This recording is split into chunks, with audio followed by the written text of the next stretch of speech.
Hai guys, oh nggak kedengeran. Hai guys, selamat datang di gua nggak banget gua ulangi. Hai guys, selamat datang di channel YouTube-nya Mace Sibo. Hari ini saya akan bahas sedikit mengenai berlari atau berolahraga dengan menggunakan masker. Ini sebenarnya bagus atau enggak? Efeknya ke performa kita bagaimana? Ke pernafasan kita bagaimana? Bagaimana secara bijaksana dan secara efisien kita menggunakannya atau tidak menggunakannya? Yuk kita simak bareng-bareng. Tapi sebentar gue tarik nafas dulu ya.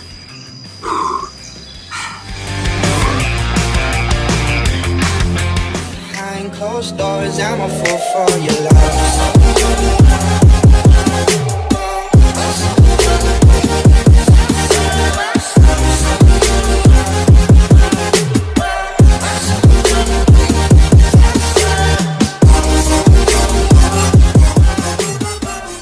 Jadi kita bisa menggunakan gerakan seperti lunges kombinasi dengan stairs dan hanya saja menghindari nasi, tapi justru dari ini nih kopi karena terjadi pembakaran. For the marathon, yeah, let's go.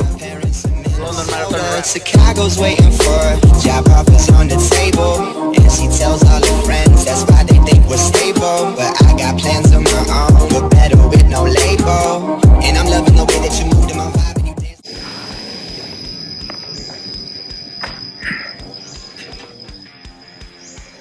Alah.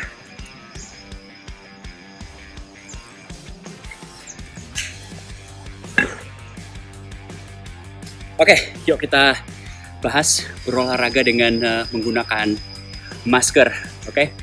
Karena ini sangat penting ya buat kita di masa COVID dan Corona ini. Sekarang udah berapa? 3 bulan ya, Maret, April, Mei. Kita udah mengalami banyak sekali problematik. Tapi udah sampai sejauh ini yang pasti kita udah adjusting ya dengan kehidupan yang ada, dengan new normal kita udah menemukan segala macam bentuk cara untuk mengisi sehari-hari yang saya rasa pasti teman-teman juga kalau memiliki hal yang positif untuk dikerjakan atau melakukannya dan strategi yang tepat pasti juga akan semuanya akan aman dan saya percaya teman-teman juga aman semua. Oke, kembali ke arah masker. Ini ada 3 hal yang kita bicarakan. Yang pertama itu mengenai performa, yang kedua itu mengenai penyebaran virus, dan yang ketiga itu mengenai pernafasannya itu sendiri bagaimana. Nah, kalau kita lihat ya yang pertama, pertanyaan pertama itu apakah kita harus menggunakan masker pada saat berolahraga? Ini pertanyaan paling penting, bahasanya banyak banget di komunitas-komunitas olahraga, lari, sepeda, berenang enggak ya, dan yang lainnya atau di gym semua itu selalu ada pro dan kontra menggunakan masker atau enggak. Nah, ini saya mencoba mendiskusikannya dari beberapa kompilasi sains yang ada, dan karena ini udah 3 bulan juga sudah lebih banyak penelitian yang dilakukan. Jadi hal ini akan saya bahas juga berdasarkan dari American Journal, juga dari salah satu jurnal pulmonologi atau pernafasan dari Belanda, dan juga 2 hal lagi dari Sport Science Singapore, National Institute, dan juga dari Korea. Jadi ini dari 4 hal ini mencoba menyimpulkannya pro dan kontra dari penggunaan masker saat berolahraga. Nah sekarang kita lihat dulu ya, yang penting tuh jangan langsung ke arah negatifnya bagaimana. Kita lihat efek positifnya dulu. Nah kalau kita berolahraga dan kita menggunakan masker itu, ini memberikan kesan yang nyaman ya buat teman-teman kita atau orang lain melihat kita berolahraga, wah enak nih dia pakai masker. Jadi kita juga merasa aman pada saat berpapasan, nggak ada feeling yang aneh-aneh, nggak ada rasa takut, nggak mulai rasis atau diskriminasi atau talk behind the back ya.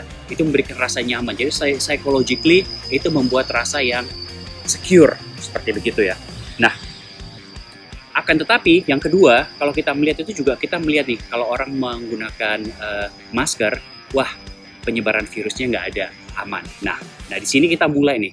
Nah memang kita tidak akan menyebarkan virus kalau menggunakan masker, tetapi itu membahayakan diri kita sendiri. Dan ini saya akan masuk ke dalam poin yang dimulai dengan poin yang pernafasan. Nah ini harus dibagi menjadi 2 hal.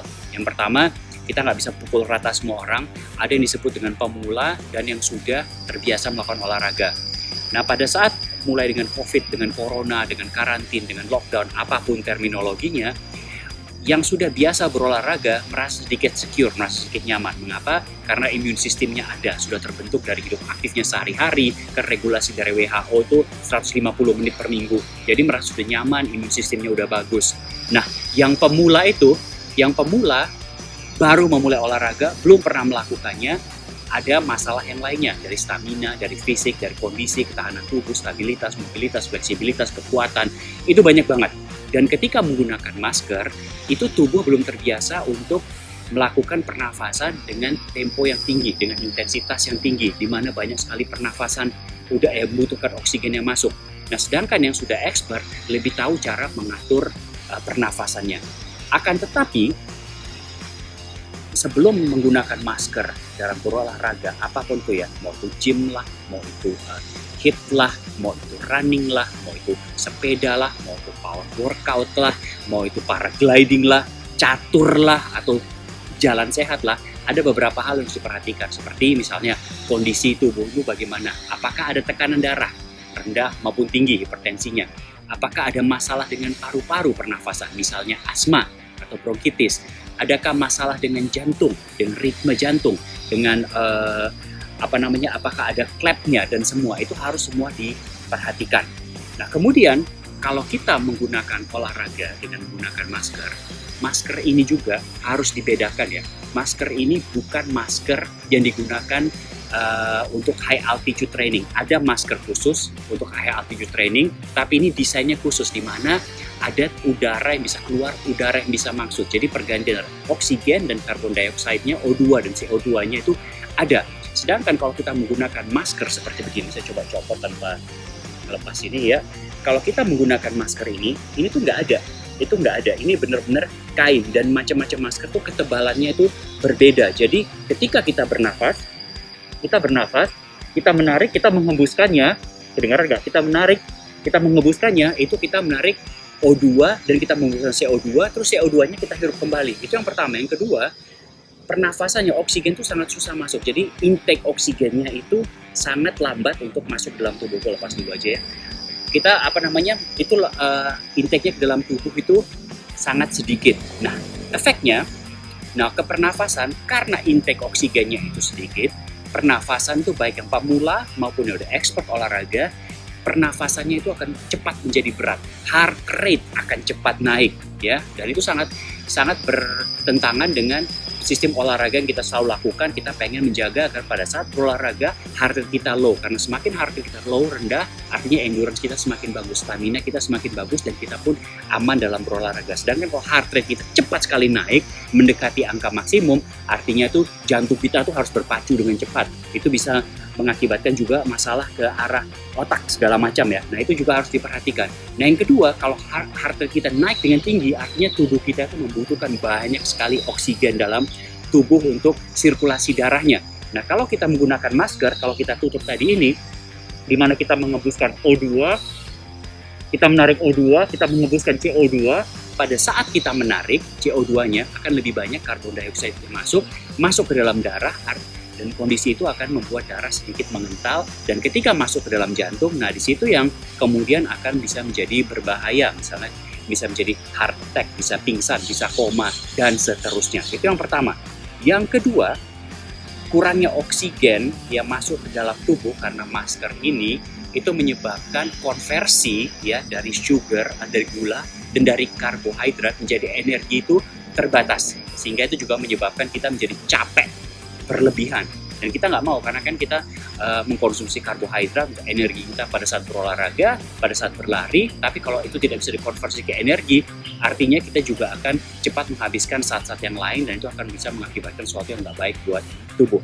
Yang ketiga, kita membicarakan kembali ke CO2 tadi ya, ke karbon dioksida ya. Kalau misalnya kebanyakan karbon dioksida masuk ke dalam tubuh lagi, itu sirkulasinya itu nggak bagus. Apa hubungannya dengan paru-paru, dengan pernafasan? Dan ini nggak bagus ya buat paru-paru, bisa menyebabkan, misalnya kalau berdasarkan penelitian yang dilakukan di Belanda, itu bisa menyebabkan long collapse, atau paru-parunya, collapse itu apa bahasanya? Paru-parunya ketutup lah. Jadi itu akan bisa mengakibatkan masalah pernafasan yang serius. Yang keempat, kalau kita berolahraga, yang terjadi itu biasanya apa? Berkeringat. Kalau kita berkeringat, bukan hanya saja di tangan dan kaki atau di punggung, tetapi juga di muka. Nah, kalau kita menggunakan masker di sini, otomatis bagian bawah setengah tubuh dan setengah muka kita dari hidung sampai ke dagu ini akan menjadi ekstra hangat. Kalau disebut dengan American Journal, jadi mini sauna. Itu akan menjadi sangat hangat, dan banyak sekali cairan tertumpuk di situ dari keringat. Nah, apa yang terjadi pada saat terjadi banyak cairan di sini dan ini tertutup? kita akan menghirup cairan itu ke dalam. Nah, kalau cairan ini masuk ke dalam, jatuh ke paru-paru, bisa mungkin menyebabkan paru-paru basah, which is not good, dan kita tidak ingin menghindari itu, terutama kalau yang memiliki bronchitis atau memiliki asma. Ini sesuatu hal yang harus sangat diperhatikan. Yang kedua, mengenai masker yang basah. Kalau masker ini sudah menjadi basah, ini akan menghilangkan sifat antibakterialnya atau menghilangkan sifat antivirusnya. Mengapa? Karena kalau basah, perpindahan transport antar cairan dari luar ke dalam akan sangat mudah, proses osmosis, dan itu bisa difusi, dan itu bisa membawa bakteri dan virusnya ke dalam, dan dengan mudah akan masuk ke dalam hidung dan ke dalam tubuh. So, itu side effect yang lain. Yang ketiga, dari sisi masker basah ini, kalau kita hirup ke dalam, itu akan menimbulkan nasal secretion. Artinya itu akan terjadi penumpukan atau kotoran-kotoran di dalam hidung, baik di bagian depan maupun di bagian atas, dan itu salah satu penyebab dari susah tidur, insomnia, saluran pernafasan yang terganggu, mulai berdahak dan batuk dan seterusnya. So, itu pengaruh kalau masker kita menjadi basah. No, ini yang kita harus sebenarnya harus coba hindarinya. Tapi tentu saja kalau kita misalnya berolahraga, kita kan agak sedikit bingung nih, karena kan memang dari pemerintah kita menganjurkan kita berolahraga menggunakan masker.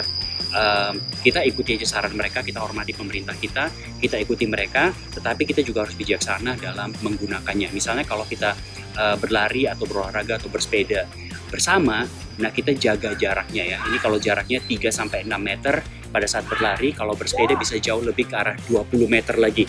Jadi jaraknya distance bukan depan belakang, tapi kita buat secara diagonal.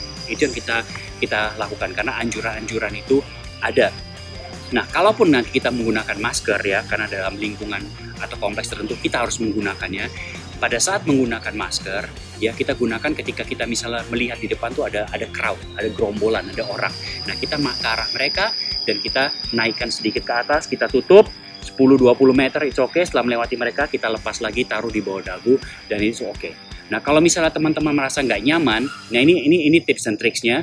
Kalau sudah mulai merasakan pusing, sudah merasakan berkunang-kunang, udah merasakan nggak enak badan, udah merasakan capek yang berlebihan, merasakan nafasnya udah terlalu terengah-engah dan nggak bisa berhenti, udah hyperventilating. Di situ kita harus berhenti, stop, dan melepaskan maskernya, mencari tempat yang sedikit nyaman, nggak ada orang, misalnya menghadap ke tembok atau menghadap ke pohon atau kemanapun, dan mencoba mengatur pernafasan. Kalau hyperventilating, kita memiliki sesuatu, misalnya kantong atau bag, kita coba menaruhnya di mulut kita, dan kita menghirup pelan-pelan, kita hirup 2, keluarkannya 4, 1, 2, 3, 4. Kita mulai mengatur pernafasan kita. Jadi kita kembali kepada pernafasan ini pada saat masker. Yang penting kita harus bijaksana aja dalam menggunakannya dan memilih momen yang tepat. Kalau misalnya kita di rumah atau di kompleks perumahan sendiri pada saat berlari, ya banyak teman-teman yang juga bisa berlari di situ. Aman, nggak usah bawa masker, dikantongin aja, dimasukin ke plastik supaya nggak basah, ketemu orang baru kita pakai. Kalau kita berada dalam lingkungan, misalnya di Jakarta, di Kompleks Senayan, di Kompleks GBK, dibawa aja, di situ peraturannya memang kita harus menggunakan masker, kita hormati, kita hargai ketentuan dan hukum yang berlaku di sini, kita membantu pemerintah dari sisi itu juga, tapi pada saat kita berolahraga, kita bolehlah menaruhnya sampai di bawah sini, ketemu orang baru kita tutup, karena yang perlu kita lakukan adalah kita juga berolahraga untuk diri kita sendiri, kita menjaga kebugaran diri kita sendiri. So artinya kita harus tetap fit untuk diri kita sendiri. Kita juga membantu orang lain dengan menutup, tapi yang paling penting adalah bagaimana kita juga bijaksana dalam melihat diri kita. So itu sedikit dari saya mengenai penggunaan masker, pro dan kontranya dalam masa COVID ini. Tapi yang penting buat kita adalah tetap hidup aktif, tetap hidup sehat, karena dari situ itu juga kita taburkan buat masa depan kita. Oke, that's from me. Saya akan lanjut olahraga sedikit di sini, lari jogging. Oke, have a good day dan sampai bertemu di sesi berikutnya. See you guys.